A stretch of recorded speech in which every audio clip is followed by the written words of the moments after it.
Hello പ്രിയ സുഹൃത്തുക്കളെ, ഇന്ന് രാത്രി ഏറ്റവും വലിയ നിധി സ്വർണമോ രത്നങ്ങളോ അല്ല, മറിച്ച് വളരെ വിലയേറിയ ഒന്നാണെന്ന് മനസ്സിലാക്കിയ ഒരു ചെറുപ്പക്കാരനെക്കുറിച്ചുള്ള ഒരു കഥ എനിക്കുണ്ട്. ഒരു ദിവസം ആരവ് തന്റെ തട്ടിൽ പൊടിപിടിച്ച ഒരു പഴയ ഭൂപടം കണ്ടെത്തി. അത് കാട്ടിൽ ആഴത്തിൽ കുഴിച്ചിട്ടിരിക്കുന്ന ഒരു മറഞ്ഞിരിക്കുന്ന നിധി കാണിച്ചു തന്നു.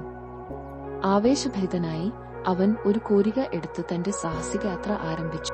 അവൻ നദികൾ മുറിച്ചുകടന്നു, കുന്നുകൾ കയറി, ഒടുവിൽ എക്സ എന്ന് അടയാളപ്പെടുത്തിയ സ്ഥലത്ത് എത്തി. സ്വർണം കണ്ടെത്തുമെന്ന പ്രതീക്ഷയിൽ അവൻ ആകാംക്ഷയോടെ കുഴിച്ചു. പകരം ഒരു കുറിപ്പ് ഒഴികെ പെട്ടി ശൂന്യമായിരുന്നു. അതിൽ ഇങ്ങനെ എഴുതിയിരുന്നു: യഥാർത്ഥ നിധി നിങ്ങൾ അന്വേഷിക്കുന്നതിലല്ല, മറിച്ച് വഴിയിൽ നിങ്ങൾ പഠിക്കുന്നതിലാണ്. ആ നിമിഷം ആരവിന് മനസ്സിലായി, അവന്റെ സാഹസികത അവന് അറിവും ധൈര്യവും മറക്കാനാവാത്ത ഓർമ്മകളും നൽകി. അതായിരുന്നു യഥാർത്ഥ നിധി. പ്രിയ സുഹൃത്തുക്കളെ, സ്വപ്നങ്ങളെ പിന്തുടരുന്നത് പ്രധാനമാണെന്ന് ഓർമ്മിക്കുക. പക്ഷേ ചിലപ്പോൾ യാത്ര തന്നെയാണ് ഏറ്റവും വലിയ പ്രതിഫലം. അടുത്ത തവണ വരെ ജിജ്ഞാസയും ദയയും പുലർത്തുക.